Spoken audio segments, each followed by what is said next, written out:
Le moins qu'on puisse dire. Oui. Christophe a eu une défaillance et ça arrive à tout le monde. C'était hier. Et il a été battu. Et battu, sérieusement battu. 9-0. Et la candidate a décidé de partir avec 3 000 francs. Ce qui lui permet donc de revenir. Mais là, tout est à refaire. Il est à 5 marches, à 5 étapes du jackpot et de la cagnotte. Christophe, 3 000 francs donc. Enfin, 3 000 francs. Vous avez failli les gagner la dernière fois. Mais vous repartez à 0 et il faut vous représenter. Si vous le voulez bien, je vous écoute. Christophe, je viens de Toulouse, j'ai 32 ans et j'ai 2 enfants, bientôt 3. Voilà, je souhaite un bon anniversaire à mon frère André, dont c'est l'anniversaire aujourd'hui. Très bien. C'est tout pour le moment, Christophe. Bonne chance. Et à vos côtés ce soir, Colette. Bonsoir Julien, d'abord. Je suis originaire du Nord, d'Armentières, mais j'habite Marseille par voie conjugale et obligatoire. Et j'ai 64 ans tout nouveau depuis 2 jours.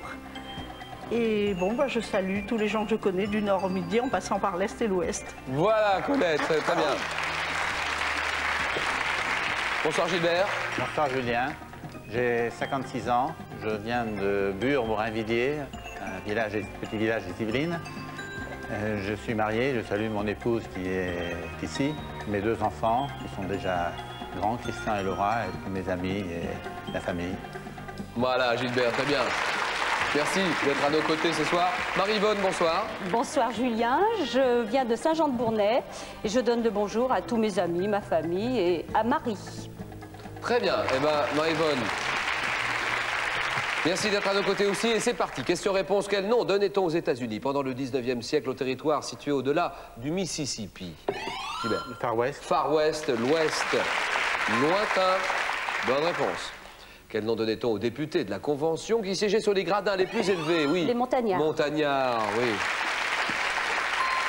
Quel nom porte la base de lancement de la NASA, située sur la côte ouest des États-Unis? Oui. Non. Appuyez. Oui, Gilbert. Cap Canaveral. Cap Kennedy. Appuyez. Christophe? Cap Kennedy. Non. Appuyez, Colette. Cap Canaveral. Non. Je répète cette question-là. Quel nom porte la base de lancement de la NASA, située sur la côte ouest? Et tout le monde est tombé dans le piège. Ouest des États-Unis, c'est Vandenberg. Quel dessinateur de jardin créa le style dit à la française? Oui, Marie-Yvonne. Le nôtre. Le nôtre, très bien, André Le Nôtre. Quel nom est donné à la nymphe des lépidoptères? Étape intermédiaire entre la chenille et le papillon. J'écoute Colette. Colette, appuyez. Gilbert. La chrysalide. Chrysalide pour Gilbert. En gastronomie, comment appelle-t-on une boulette de hachis de viande pochée au bouillon? Oui? Une quenelle. Non. Réponse? Réponse? Un godiveau. Quel auteur du XVIIe siècle a créé le personnage de Sganarelle? Oui? Molière. Molière pour Gilbert. En 1936, à quel compositeur russe doit-on l'œuvre musicale intitulée Pierre et le loup? Christophe? Prokofiev. Prokofiev, oui, c'est vrai. Quelle colonne de marbre élevée par Auguste sur le forum? Indiquez la distance séparant Rome des grandes villes d'Europe. Oui? La colonne Trajan. Non. Réponse, le milliard d'or. Milliard d'or.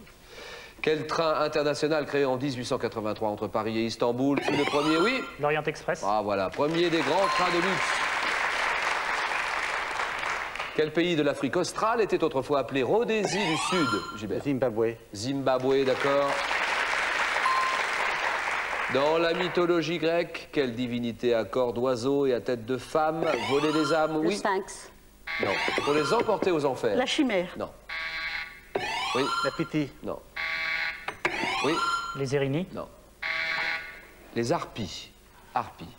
Quel nom porte le petit lama des hautes montagnes du Pérou, du Chili? L'alpaga. Non. Et de Bolivie, Colette? La Vigogne. La Vigogne, très bien. Quel personnage de BD créé en 1950 par Charles Monroe Schulz a pour complice l'oiseau? Charlie Brown. Non, l'oiseau Woodstock, Gilbert. Oui, appuyez, Marie-Yvonne. Le chien Snoopy. Snoopy pour Marie-Yvonne, bien joué. Snoopy. Le 22 avril 1500, quel navigateur portugais en possession... Vasco de Gama. Oh non, possession du Brésil au nom du roi du Portugal, Marie-Yvonne. Albuquerque. Oui. Diaz. Non. Cabral. Pedro Alvarez Cabral. Dans quelle cavité de l'os temporal est logée l'oreille moyenne? Oui. Le rocher? Non. Appuyez. Le tympan. Quel roman de James Fenimore Cooper met en scène Dernier des Mohicans? Oui, les personnages d'Œil de Faucon et d'Uncas. Le dernier des Mohicans. Quelle décoration anglaise créée en 1940? Récompense, oui. Le DSO. Non. Christophe? La Victoria Cross. Non. Colette? La jarretière? Non. Récompense, oui. Victory Cross. Non. Ah non. J'ai pas eu le temps de finir la question, alors je recommence tout. Quelle décoration anglaise créée en 1940 récompense les actes de courage accomplis en temps de paix? Réponse, la croix de George, la George Cross. Quel pseudonyme Vladimir Ilyich Ulyanov choisit-il, Christophe? Lénine. Voilà, pour signer ses écrits révolutionnaires, c'est Lénine. Quel est l'autre nom de l'origan? L'origan, l'autre nom, oui? La bergamote. Non. Appuyez, Yvonne. Non. Appuyez. Colette. La marjolaine. Marjolaine pour Colette. Quelle ville est la capitale du Niger? Niger, Gilbert. Niamey. Niamey, oui, très bien. D'accord, c'est gagné, Gilbert.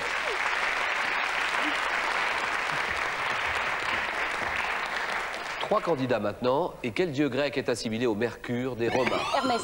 Vous dites Hermès, Marie-Yvonne, d'accord. C'est gagné, Marie-Yvonne.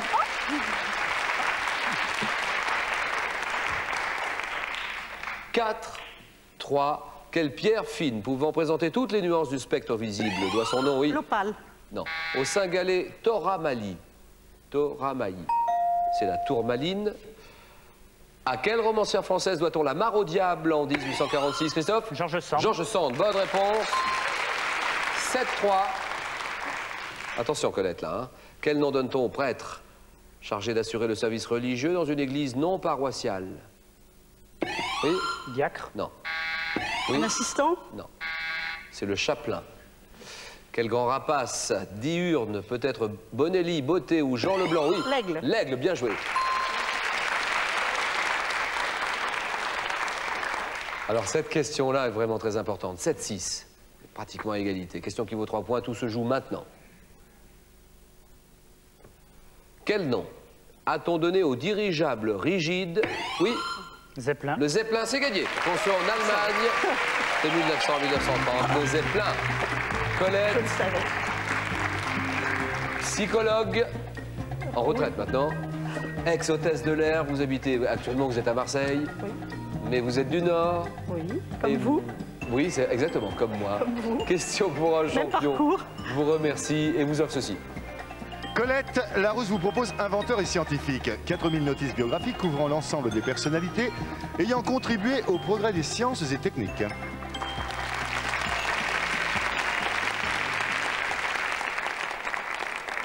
Bien. Gilbert, je vous propose de choisir entre ces 4 questionnaires. Plus que 3 candidats maintenant. Hein. Ça se resserre, ça devient de plus en plus dur. Les habitants des villes de France.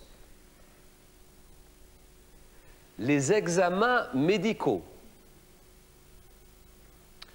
La poésie française. Coquillages et crustacés. Sur la plage abandonnée. Alors voilà, 4 questionnaires, c'est vous qui décidez, Gilbert. Attention, il y a un petit facteur chance à ce moment-là. Hein. Oui.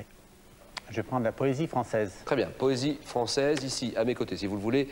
Gilbert, qui est donc ingénieur dans le traitement des eaux. Dites-moi un petit peu plus, Gilbert, si vous le voulez bien.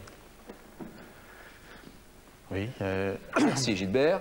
Et Je suis, donc, vous aimez la philatélie? Oui. Je suis ingénieur d'affaires dans une société qui construit des stations de traitement d'eau Oui. potable, industrielle.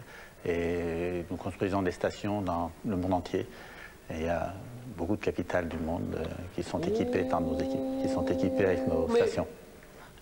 Il n'y a pas quelqu'un qui travaille dans la même société qui est venu nous voir récemment? Je crois bien, oui, oui, absolument. J'ai un collègue qui est passé il y a quelques jours. C'est une coïncidence d'ailleurs assez bizarre. Mais c'est sympa. Absolument. Et vous avez eu la même idée sans vous consulter? Absolument. Et oui, c'est un monsieur imposant, important, qui C'est un était monsieur que je brillant. connais très bien, puisque nous sommes dans la société depuis une trentaine d'années. Nous avons travaillé ensemble dès le début. C'est un monsieur qui voyage beaucoup, je crois. Oui. D'accord, je vois très bien qui c'est. Gilbert, vous aimez la philatélie, le tennis, que vous pratiquez en amateur, vous aimez le bricolage, mais alors vous avez votre passion, une de vos passions, ce sont les voyages. Vous aimez beaucoup voyager. Pour votre métier ou plaisir? Beaucoup voyager pour mon métier, mais j'aime aussi beaucoup voyager pour mon plaisir. C'est toujours un plaisir de voyager. Oui. Et alors, vous avez été en Afrique, vous avez vécu en Afrique du Sud. C'est ça, hein? J'ai vécu 5 ans en Afrique du Sud. Et Vous avez vécu aussi en Bulgarie? j'ai un peu commencé mon travail en Bulgarie, et c'est de là que j'ai ramené mon épouse, qui est d'ailleurs ici. Et d'ailleurs, je voudrais saluer en bulgare, je crois qu'on regarde votre jeu en Bien Bulgarie. sûr. Oui, allez-y. Sur TV5. Oui. Et j'ai beaucoup de plaisir à saluer en bulgare, d'ailleurs, nos amis bulgares. Allez-y, dites-moi un petit mot. Et je leur dis Robert Vetcher, à tous, всичките моите приятели в Bulgaria. Voilà, un petit mot et un coucou à la Bulgarie grâce à TV5. Gilbert, on va se mettre en positionnement jeu maintenant. La poésie française, 40 secondes. Et top, à qui doit-on le recueil des Illuminations en 1886? Je passe. Quel poète mort en 1794 est l'auteur de La Jeune Captive? Chénier. Quel poète publie les romances sans parole en 1874? Je passe. À qui doit-on le poème Pâques à New York en 1912? Passe. En compagnie de quel écrivain Philippe Soupeau rédige-t-il Les Chants magnétiques en 1920? André Breton. Quel poète publie le recueil intitulé Les Trophées en 1893? Le Comte de Lille. Ah non, en 1932, qui publie le recueil La Vie immédiate? Je passe. En 1826, à quel auteur doit-on le recueil intitulé Les Poèmes antiques et modernes? Le Comte de Lille. En 1856, quel écrivain est l'auteur de recueil Les Contemplations? Lamartine. Ah non, Victor Hugo. Oui, bien sûr. Absolument. Peut-être un mauvais choix de questionnaire, là. Oui, il y a un manque de concentration. Peut-être, oui. Mauvais choix typique, là. Hein. Oui, absolument. Quel écrivain est l'auteur du recueil des Contemplations? Vous le saviez, c'est sûr. Victor Hugo. Poème antique et moderne, c'est signé Alfred de Vigny. La vie immédiate, Paul Éluard. Les trophées, José Maria de Heredia. Oui. Pâques à New York, Blaise Sandrard. Romance sans parole, Paul Verlaine. Et La Jeune Captive, André de Chénier, vous l'aviez trouvé. Gilbert, vous avez 1 point.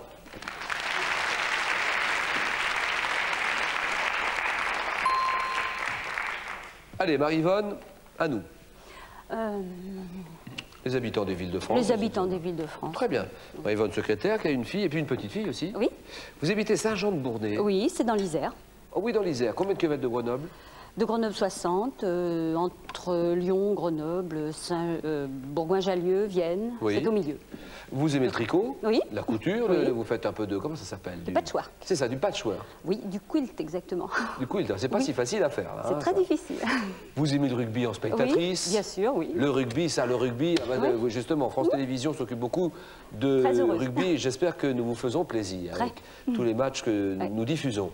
Nombreux voyages en Malaisie, Oui, bien sûr. Malaisie, Oui, Sri Lanka, oui, Indonésie oui. et la Thaïlande. Mhm. Beau, enfin tout ça c'est le Très sud-est, beau. c'est le sud-est asiatique. Très Singapour beau. aussi un petit peu. Singapour beaucoup, oui, toutes les fois pour passer, Et pour oui. aller... un petit La peu- Birmanie, le Myanmar. Non, pas encore. Pas encore, c'est un pays qui mais s'ouvre. Oui, j'espère La bien. Birmanie, Rangoon. Marie-Yvonne, attention, question. Top, comment appelle-t-on les habitants de Saint-Étienne? Les Stéphanois. De quelle ville, chef-lieu des Côtes-d'Armor, les Briochins sont-ils les habitants? Saint-Brieuc. De quelle ville du Lot, les Cadurciens sont-ils les habitants? Cahors. Comment appelle-t-on les habitants de Châteaudun dans l'Eure-et-Loire? Je sais pas. De quelle ville du Nord, les Tourquenois sont-ils les habitants? Je ne sais pas. Quel nom donne-t-on aux habitants de la ville de Limoges? Limoges. Quel nom donne-t-on aux habitants de la ville de Fontainebleau? Les Bleucy-Fontaine. Non, comment s'appellent les habitants de la ville de Metz? Messin.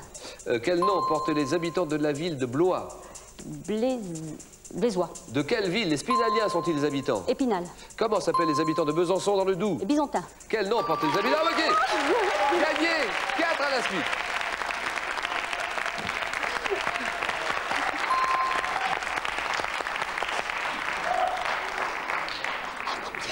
Vous savez qu'il y a une tradition dans cette émission qui veut qu'on se congratule quand le candidat est à 4 points, mais là, elle est partie tout de suite à sa place. Merci mille fois, je vous embrasse follement. On va s'embrasser follement parce que... Bravo.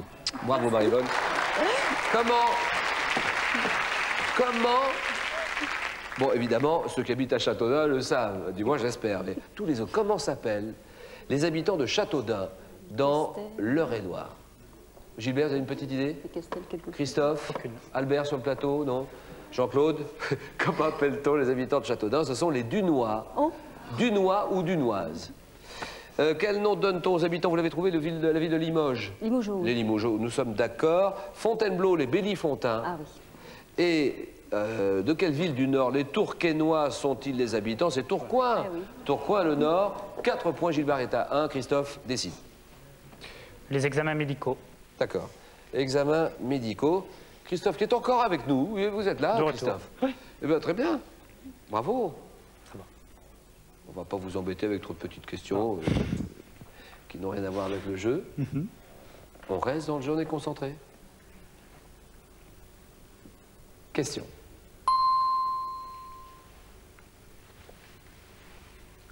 Top, quel appareil envoyant un faisceau de rayons X à travers le corps permet de recueillir des images de l'organisme en coupe fine? La radio. Quel examen médical permet d'enregistrer le tracé de l'activité électrique du cerveau? L'électroencéphalogramme. Quel examen pratique-t-on à l'aide d'un appareil optique muni d'un système d'éclairage que l'on introduit dans une cavité du corps? Endoscope. Quel examen pratique-t-on pour mesurer la vitesse de circulation du sang dans les vaisseaux? Je passe. Quelle technique d'imagerie médicale utilise la réflexion d'un faisceau d'ultrasons sur les organes? L'échographie. Comment appelle-t-on l'examen des fosses nasales? La rhinoscopie. Comment appelle-t-on le prélèvement d'un fragment de tissu utilisé pour un examen histologique? La biopsie. Comment appelle-t-on la radiographie des vaisseaux après injection de substances opaques au rayon X? L'angiographie. Oui, gagné! Oh, 4 à la suite, c'est gagné. Ah, c'est le bonheur total. Bravo. Merci. C'était un petit peu... Allez. Quel examen pratique-t-on pour mesurer la vitesse de circulation du sang dans les vaisseaux? C'est le Doppler. Et quel appareil envoyant un faisceau de rayons X à travers le corps permet de recueillir des images de l'organisme en coupe fine? C'est le scanner. Oui. Voilà, Christophe, 4 points, c'est Gilbert. Aïe, aïe, aïe. Mauvais choix, là. Hein. Ouais. Problème, là. Ah oui, mais c'est un choix, je pense, un peu ambitieux. Moment compliqué, là. Ouais. Moment de questionnaire. Cadeau pour vous, Gilbert. Gilbert, gardez le sourire et découvrez les événements de l'histoire de France et les grandes inventions qui ont marqué l'histoire de l'humanité. Ces ouvrages, Mémoire de l'humanité, vous sont offerts par Larousse.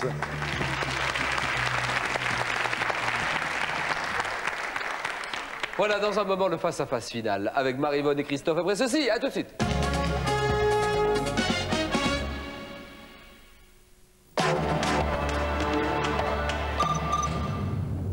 Depuis longtemps, la mer sert de poubelle, au début par négligence, mais très vite par facilité. Nos pays industriels produisent de plus en plus de déchets toxiques et dangereux. Des hommes ont compris l'intérêt de cet inépuisable filon. Des hommes empochent des millions de dollars pour nous débarrasser de nos déchets. Et leurs navires chargés de poison sillonnent toutes les mers du globe. Marchand de poison, c'est ce soir 20h50 dans Thalassa, sur France 3. Question pour un champion, suite et fin. Voici le face-à-face. À vous, Julien Lepers. C'est moi-même, c'est ici, Julien qui est en pleine forme. Marie-Vonne, ça va aussi? Ça pourrait aller mieux. Non, franchement. Ça va. Tu sourires. Ça va. Ah, voilà. Il n'y a rien à perdre et tout est à gagner. Christophe, tout va bien? Vous connaissez l'émission par cœur. Première question. Ah oui, d'ailleurs, avant d'entamer ce face-à-face, je vais faire une petite... mise au point sur une question précédente, qui est la suivante d'ailleurs. Quel examen pratique-t-on à l'aide d'un appareil optique muni d'un système d'éclairage que l'on introduit dans une cavité du corps? Le candidat, qui en l'occurrence était Christophe, m'a répondu... L'endoscope. Endoscope. Nous n'avons pas enregistré cette réponse. On n'a pas, vous n'a pas donné de point parce que nous attendions l'endoscopie ou bien la fibroscopie. Ce n'était pas la bonne réponse. Nous sommes d'accord, Christophe. Hein? On est d'accord. 0-0, question face-à-face finale, question sport. Indication, Marie-Vonne, lance le jeu. Je laisse la main. Top sport très spectaculaire, dont le nom est tiré d'un mot anglais signifiant faire des culbutes. Mes championnats du monde ont lieu tous les 2 ans. Tenant à la fois de la gymnastique et du trampoline, on me pratique sur une piste élastique, oui. Le tumbling. Ah oui, tumbling. Tumbling. On me pratique sur une piste élastique en bois, précédée d'un parcours d'élan Il faut à peu près, pour prendre son élan, il faut bien 10 mètres. Consistant en un enchaînement à rythme rapide d'éléments acrobatiques en rotation avant, arrière, latérale, c'est le tumbling. 3-0. Un poète. Indication, monsieur. Je laisse la main. Top, je suis un écrivain français né à Tchereia en 1877. Après des études à l'école du Louvre, je publie 2 recueils de poèmes dont les 7 solitudes. Et puis voyage en Europe avant de retrouver Paris comme chargé d'affaires de Lituanie auprès du gouvernement. Révélant au public occidental le folklore lituanien, je produis des poèmes d'inspiration élégiaque et mystique. Me consacrant vers la fin de ma vie à l'étude des textes sacrés, je suis... Paul Claudel. Non. Non, non. Milovs. Oscar Władysław de Lubitz-Milovs. 3-0. Un poisson. Indication. Madame. Je laisse la main. Un poisson. Un poisson de l'Atlantique Nord, de la famille des clupéidés au corps fuselé, bleuâtre avec des reflets verts, oui. Le hareng. Hareng, bien joué.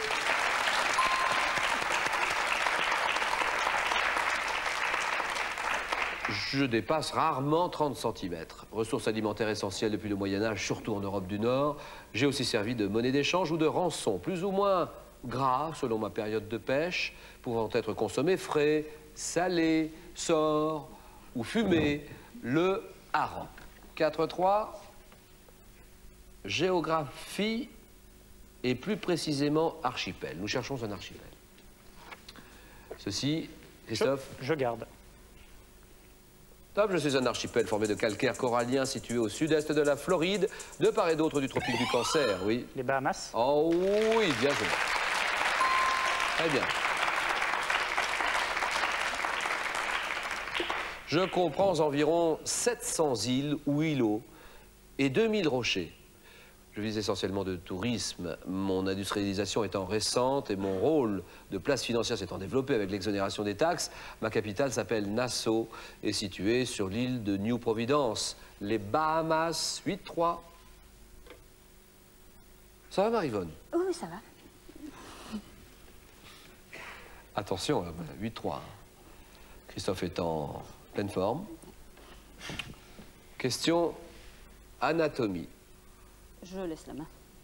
Indication. C'est votre décision? Ah oui. Vous laissez la main donc.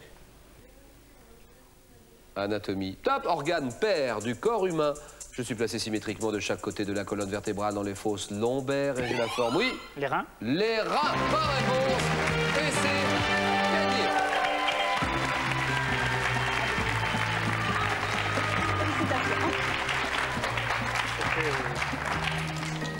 J'ai la forme d'un haricot. Mon bord interne présente un segment déprimé, le île qui livre passage à l'artère et à la veine rénale, ainsi qu'au bassinet, organe de sécrétion de l'urine, le rein, 12-3. Et ben la distribution de cadeaux, Marie-Vonne, voilà, c'est pour vous. Marie-Vonne, à bientôt. Larousse est heureux de vous offrir les volumes 1 et 2 de l'Encyclopédie de la Nature, la planète de la vie, ainsi que la flore et la faune.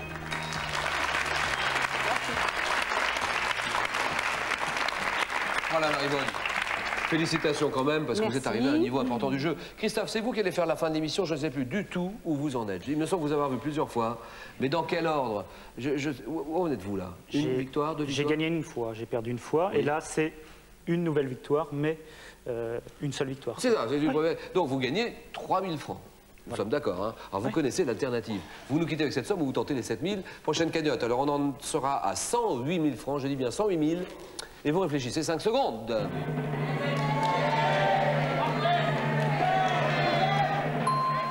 Voilà, Christophe, dans un instant, vos informations juste avant un livre un jour, et Christophe décide.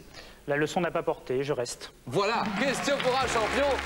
À demain, 18h20. Bonne soirée à tous. Je vous embrasse, Marie-Vonne.